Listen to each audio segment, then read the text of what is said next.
আসসালামু আলাইকুম প্রিয় দর্শক সকলকে স্বাগত জানাচ্ছি ডক্টর টিভির আজকের বিশেষ একটি সাক্ষাৎকার আয়োজনে। আজ আমরা কথা বলবো Bangladesh college of physicians and surgeon BCPS এর সম্মানিত secretary professor doctor Abul Bashar Mohammad Jamal স্যারের সাথে। চলুন শুরু করা যাক। স্যার আসসালামু আলাইকুম। ওয়ালাইকুম আসসালাম। কেমন আছেন? জি ভালো আছি। স্যার, পৃথিবীর অন্যান্য দেশে স্পেশালিস্ট ডক্টর তৈরি করার ক্ষেত্রে তারা কি ধরনের পদক্ষেপ গ্রহণ করে বা তাদের একাডেমিক কার্যক্রমগুলি আসলে কেমন? যেটা আমরা বলি যে বিশেষজ্ঞ চিকিৎসক তৈরির যে প্রক্রিয়াগুলো, এটা আসলে এক দেশের সাথে আরেক দেশের কখনোই মিল হবে না। মোটামুটি কিছু কিছু ক্ষেত্রে কমন কতগুলো প্রিন্সিপালে মিল আছে, কিন্তু মিল হবে না এই জন্যই। দেখেন, আপনি যদি আমাদের এই সার্কভুক্ত দেশগুলোতেই বলেন না কেন, নেপালের পোস্ট গ্রাজুয়েশন সিস্টেম, পাকিস্তানের, ভারতের, শ্রীলঙ্কা, বাংলাদেশ, প্রত্যেকটাই কিন্তু আলাদা আলাদা। অর্থাৎ তারা নিজস্ব পদ্ধতিতে তারা ইয়ে করে, প্রয়োজনের খাতিরে, দেশের খাতিরে তারা করে। এবং পোস্ট গ্রাজুয়েশন চিকিৎসাটা কিন্তু শিক্ষাটা কিন্তু এটা কিন্তু কারোর উপরে চাপিয়ে দেওয়ার ব্যাপার নেই, বা এটা কোনো ইয়ে করে। এটা হলো, সে যদি মেধাবী হয় এবং সে যদি মনে করে তার উচ্চতর ডিগ্রি নিয়ে আরও ভালো অধিকতর সেবা প্রদান করতে সে ইচ্ছুক, তখনই সে পোস্ট গ্রাজুয়েশন করে। বরং সরকার বা আমাদের মতো বিভিন্ন কর্তৃপক্ষ দায়িত্ব নেয় হচ্ছে আন্ডার গ্রাজুয়েট চিকিৎসা, এটা কিন্তু দায়িত্ব নিয়েই করে। কিন্তু পোস্ট গ্রাজুয়েট অনেকটা তার ইচ্ছা, তার আকাঙ্ক্ষা এবং তার ক্যাপাবিলিটি, এটার উপর নির্ভর করে। কাজে এটা এক দেশের সাথে আরেক দেশে, আপনি নিজেই জানেন যে ব্রিটিশ ইংল্যান্ডে যেই ডিগ্রিগুলো দেওয়া হয়, আমেরিকা, দুটোই তো উন্নত দেশ, আমেরিকার ডিগ্রিগুলো কিন্তু আলাদা। ওখানে ইউএসএমএলই করে তারা অন্য প্রসেসে তারা কিন্তু পোস্ট গ্রাজুয়েট ডিগ্রি করে। কিন্তু ইংল্যান্ডে কিন্তু আমাদের রয়্যাল কলেজগুলো যেমন করে, ওরাও ফেলোশিপ আমাদের মতোই দেয়। অস্ট্রেলিয়াতে আবার আরেক ধরনের, মধ্যপ্রাচ্যে আবার তাদের নিজস্ব আরব বোর্ডের মাধ্যমে তারা এগুলো কন্ট্রোল করে। ইউরোপের অন্য অন্য দেশে, ফ্রান্স বলেন, জার্মানি বলেন, অন্যরকম। জাপান কিন্তু খুব অত্যাধুনিক তার একটা সিস্টেম, কিন্তু ইউনিক, তাদেরটা তাদের মতো করে করে। কাজে এইটা এক দেশের আরেক দেশের কিন্তু খুব যে ইয়ে থাকবে তা না। কিছুটা মিলও আছে, মূল কাঠামোতে মিল আছে, কিন্তু পদ্ধতি, পরীক্ষা পদ্ধতি, পাস নাম্বার, পরিচালনা, এগুলো ডিফারেন্ট, বা ডিগ্রির নামও ডিফারেন্ট। এই ফরম্যাটের মধ্যে সিট বরাদ্দের বিষয়টি যদি না থাকে, তাহলে গভর্নমেন্ট কিভাবে ফাইন্ড আউট করবে যে কিভাবে কতজনের জন্য বাজেট বরাদ্দ করা প্রয়োজন? না, বাজেট বরাদ্দ আমরা গভর্নমেন্টের সাথে সবসময়ই এই আলোচনাটা করি যে আসলে পার্ট ওয়ানে তো আমরা নিয়ন্ত্রণ করতে পারবো না, কারণ আমরা সবসময় কিন্তু বিসিপিএস এর একটা প্রিন্সিপালই হচ্ছে উচ্চ সংখ্যাকে নিয়ন্ত্রণ না, বরং উচ্চশিক্ষাকে প্রমোট করা। আমাদের দেশের যে সমস্ত চিকিৎসক, গ্র্যাজুয়েট চিকিৎসক, এমবিবিএস বা বিডিএস ডিগ্রি চিকিৎসক উচ্চশিক্ষা নিতে চায়, তাদেরকে সার্বিকভাবে যত রকম সহায়তা করা, এটা হচ্ছে বিসিপিএস এর একটা অন্যতম লক্ষ্য। তো সেই ক্ষেত্রে আমরা নিয়ন্ত্রণ না করে বরং আমরা যেটা করি সেটা হলো যে তাদের পছন্দ অনুযায়ী এবং সমাজের চাহিদা অনুযায়ী তারা যে যে সাবজেক্টে করতে চায় সেই সাবজেক্ট যেন করতে পারে, সেটার জন্য আমরা এইটা প্রমোটটা এইভাবে না যে প্রমোট করতে সাহায্য করি তা না, কিন্তু সে যেন সেই সুযোগটা পায়, সুযোগ থেকে বঞ্চিত না হয়, সেটার জন্য আমরা আসলে কোনো লিমিট করতে চাই না। স্যার, যেহেতু প্রাইভেট ট্রেনিংদের সরকার ভাতা দেবে, জি, সেহেতু প্রাইভেট ট্রেনিংদের ঢাকার বাইরে মেডিকেল কলেজে সমানুপাতিক হারে কিভাবে বন্টন করা যায়? আমরা করি, আমরা সমানুপাতিক হারেই করি। আমাদের কিন্তু বিপুল সংখ্যক ট্রেনি ঢাকার বাইরে। যেমন যদি বলি যে এই মোমেন্টে কিন্তু আমাদের চিটাগাং মেডিকেল কলেজে ৩ শতাধিক, প্রায় 400-র কাছাকাছি ট্রেনিং করছে। রাজশাহীতেও এরকম শতাধিক। তো বড় বড় মেডিকেল বা পুরাতন মেডিকেল কলেজ যেগুলো আছে, বড় বড় সিটি, সেখানে কিন্তু আমাদের ট্রেনিংটা, এই যে বেসরকারি অবৈতনিক যে ট্রেনিং যাদের কথা বলছেন, এরা তো করেই। আর সরকারের কিন্তু আরেকটা ট্রেনিং আছে আমাদের, সেটা হলো অ্যাসিস্ট্যান্ট রেজিস্ট্রার, মেডিকেল অফিসার হিসাবে যারা বিসিএস করা, তারা কিন্তু প্রত্যেকটা মেডিকেল কলেজে আমাদের ট্রেনিং করছে তারা। এমনকি আমি যদি বলি একদম ওই কর্নারে দিনাজপুর, এইদিকে যদি সিলেট বলি, কক্সবাজার বলি বা খুলনা বলি, কোনো অঞ্চলেই কিন্তু আমাদের ওই সরকারি ট্রেনিংগুলো কিন্তু বাদ নেই, সব জায়গায় কিন্তু তারাই ট্রেনিং করছে। কাজেই আমাদের ট্রেনিংরা সারা দেশব্যাপী বিস্তৃত।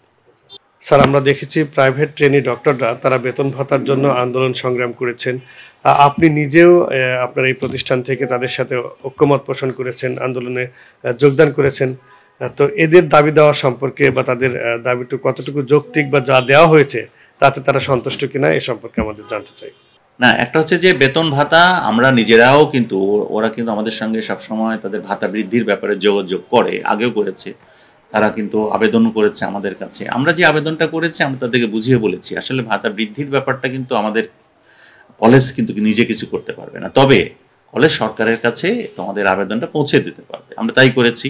তাদের সমালোচনা করেছি এবং পৌঁছে দিয়েছি, এবং সরকারের সঙ্গে যতবার সরকার আমাদেরকে বলেছে আমরা কিন্তু যৌক্তিকতা, এর পক্ষের যৌক্তিকতাটা তুলে ধরেছি সরকার।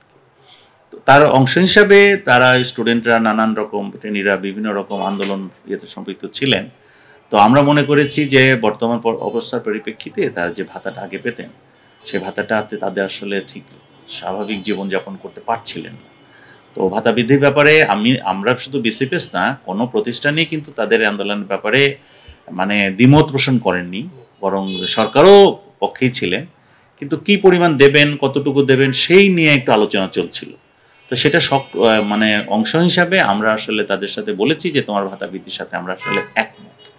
এখানে কিন্তু মানে আমরা তাদের আন্দোলনে অংশগ্রহণ করার ব্যাপারটা নাই। এখানে যেটা ব্যাপারটা ছিল যে তাদের যৌক্তিকতার পক্ষে আমাদের অবস্থানটা তুলে ধরা, কারণ ওরা তো আমাদেরই ট্রেনিং, আমাদের এখানেই কাজ করবে, সেটা আমরা করেছি। এবং আমরা খুশি যে অবশ্যই সরকার দায়িত্ব পালন করেছেন, সরকার সাধ্য অনুযায়ী তাদের একটা ভাতা বৃদ্ধি করেছেন, এবং এটা তো থেমে থাকবে না। ভবিষ্যতে হয়তো সরকার আরও বেশি মানে অর্থনৈতিক বিভিন্ন মূল্যস্ফীতি, মন্দা, নানান কারণের পরিপ্রেক্ষিতে সরকার আরও বাড়াবেন। আপনি দেখেছেন সরকারি কর্মকর্তা কর্মচারীদের মহার্ঘ ভাতার ঘোষণা একটা আসছে। তো সবগুলোই তো আসলে অবস্থার পরিপ্রেক্ষিতেই হয়। তো ওইটাও একটা এরকম যে আমরা মনে করি যে বর্তমানে সরকার যেটা দিয়েছেন সরকারের দিক থেকে যথেষ্ট পরিমাণ, যদিও আমি জানি না শিক্ষার্থীরা বা প্রশিক্ষণার্থীদের সন্তুষ্ট কিনা, কিন্তু একটা জিনিস তো ঠিক যে তারা পেয়েছে। শুধু আমরা একটা জিনিস মানে প্রমাণ করতে চেয়েছি বা বলতে চেয়েছি যে তোমাদের মানে সমস্যা বা তোমাদের যেটা দাবি সেগুলোর পক্ষে আমরা সরকারের সাথে আলোচনা করতে প্রস্তুত আছি, এবং আমরা করেছি, অনেকগুলো মিটিংও করেছি। স্যার, ট্রেনি চিকিৎসকদের বেতন ভাতা প্রতি 6 মাস পর পর দেওয়া হচ্ছে, কিন্তু আমরা অনেক ক্ষেত্রে তাদের সাথে কথা বলি, তখন তারা এটি প্রতি মাসে দেওয়ার জন্য দাবি করে থাকে। এটা করলে অনেক তাদের উপকার হয়, এমনটি করা যায় কিনা বা করতে বাধা কোথায়? এটা আমি বলি একটা আপনাকে, যেমন আরেকটা গ্রুপ, খুব বড় একটা ট্রেনিং গ্রুপ আছে বঙ্গবন্ধু মেডিকেল বিশ্ববিদ্যালয়ে, তারা কিন্তু প্রতি মাসে পায়।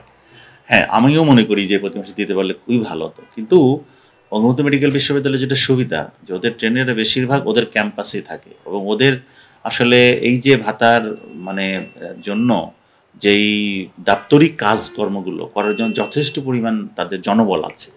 আমাদের কলেজের কিন্তু এটা নেই। কলেজে কিন্তু ভাতা প্রদান শুরু হয়েছে মাত্র কয়েক বছর আগে, আপনি জানেন। কলেজে কিন্তু এটার জন্য আলাদা কোনো জনবল নাই, বরং আমাদের এক্সিস্টিং যে জনবল তাদেরকে দিয়েই কিন্তু আমাদের এখন কাজগুলো করতে হচ্ছে। তো এটা করতে যেয়ে আমরা দেখছি যে প্রতি 6 মাস পর পর আমাদেরকে বেশ হিমশিম খেতে হয়। তো এখন প্রতি মাসে যদি আমরা এটা করি তখন দেখা যাবে যে আমাদের এই মানে কর্মকর্তা কর্মচারীরা এই কাজেই সারা বছর ব্যাপৃত থাকবে, তখন আমাদের আসলে একাডেমিক কাজে কিছুটা হ্যাম্পার হবে। এই জন্য আমরা 6 মাস পর পর দেওয়ার মানে দেই, এবং শুধু তাই না, আমাদের কিন্তু তাদের তথ্যগুলো ওই ট্রেনিং সেন্টার থেকে আনতে হয়। এই যে আনার পরে যাচাই বাছাই করা, সরকারের কাছে প্লেস করা, এটা কিন্তু একটা সময় সাপেক্ষ ব্যাপার। এই জন্য প্রতি মাসে দেওয়াটা আমাদের জন্য একটু, আর অদূর ভবিষ্যতে হয়তো আমরা চিন্তা করবো যখন সম্ভব হবে তখন। স্যার, আমরা বারবার শুনি যে আমাদের দেশে গবেষণার কার্যক্রম খুব কম হয়, বড় বড় প্রতিষ্ঠানের এই ব্যাপারে পর্যাপ্ত বাজেট বরাদ্দ থাকে না। স্যার, আপনার এখানে গবেষণা হচ্ছে যে আমরা বিসিপিএস থেকে আমাদের গবেষণাটা দুই ধরনের। একটা হচ্ছে যে আমাদের যারা ছাত্র বা আমাদের যারা ট্রেনিং, তারা কিন্তু তাদের এই এফসিপিএস ফাইনালে বসার আগে বাধ্যতামূলকভাবে একটা গবেষণা মানে কর্ম তাকে তৈরি করতে হয়, থিসিস যেটাকে আমরা বলি, করতে হয়, এবং সেটা তাকে পাশ করতে হয়, নাহলে সে পরীক্ষা বা ডিগ্রি অর্জন করতে পারে না।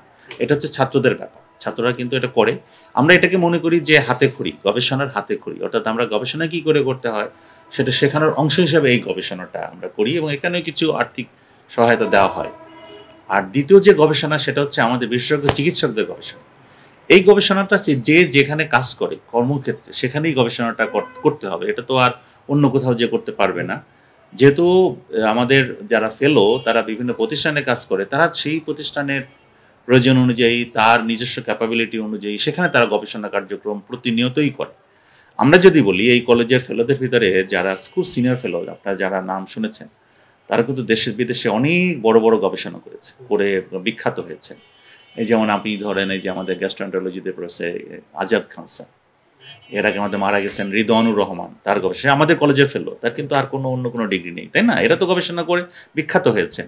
ফয়েজ স্যার, তারপরে আপনার বঙ্গবন্ধু মেডিকেল বিশ্ববিদ্যালয়ের যারা আছেন তাদের অনেকেই গবেষণা কার্যক্রম করেছেন, মেডিকেল কলেজগুলো শিক্ষকরা করেছেন, তাই না? তো এরা কিন্তু করে যার যার মতো করে তার বিষয়ভিত্তিক গবেষণাটা সে করে। আমাদের দেশে গবেষণা কম হয় বলবো না আমরা, কিন্তু যেহেতু আসলে আমাদের প্রায়োরিটি হচ্ছে রোগ চিকিৎসা, কাজেই বাজেট বরাদ্দটা বেশিটা হয় হলো আসলে রোগ চিকিৎসা ক্ষেত্রে। গবেষণা ক্ষেত্রে বাজেট খুবই অপ্রতুল। আমরা বলবো যে হেলথ সেক্টরে এটা লেস দ্যান 1%। তো আমাদের এমনিতেই বাজেট কম, তার 1% যদি গবেষণা খাতে আসে, তো সেখানে চিন্তাই করতে পারছেন যে এই স্বল্প পরিমাণ টাকা দিয়ে গবেষণা করাটা খুব কঠিন। ঠিক আছে, এটা বাড়ানোর উদ্যোগ কি? বাড়ানোর উদ্যোগের ভিতরে যেমন বাইরের দেশগুলোতে গবেষণা যদি বলেন, যেমন জাপান, যুক্তরাষ্ট্র বা ইউরোপের দেশগুলো, ওদের কিন্তু গবেষণার ফান্ডটা আসে কিন্তু সরকার থেকে না, ইন্ডাস্ট্রি থেকে আসে। ইভেন ইন্ডাস্ট্রি কিন্তু তারা গবেষণার একটা প্রজেক্ট থ্রো করে, তখন সেই বিশ্ববিদ্যালয় বা কলেজগুলোর শিক্ষকরা সেই গবেষণা কার্যক্রম তাদের ফান্ড দিয়ে করে। আমাদের দেশে আসলে সত্যিকার অর্থে হেলথ সেক্টরে ইন্ডাস্ট্রি যেটা বলি আমরা, সেরকম ইন্ডাস্ট্রি গড়ে ওঠেনি। হয়তো কিছু কোম্পানি আছে আপনারা দেখেন, কিছু হাসপাতাল দেখেন, কিন্তু ইন্ডাস্ট্রি বলে যেরকম সেরকম কিন্তু গড়ে ওঠে নেই। যখন গড়ে উঠবে তখন সেই ইন্ডাস্ট্রি নিজের স্বার্থেই কিন্তু গবেষণা করবে, কারণ তা নাহলে সে টিকতে পারবে না বিশ্বের কম্পিটিশনে। তো এই জন্য আসলে ইন্ডাস্ট্রি যখন হেলথ সেক্টরে ইন্ডাস্ট্রি যখন একটা দাঁড়িয়ে যাবে, কাঠামো দাঁড়াবে, তখন গবেষণাও অনেক উন্নত মানের গবেষণা আমরা পাবো।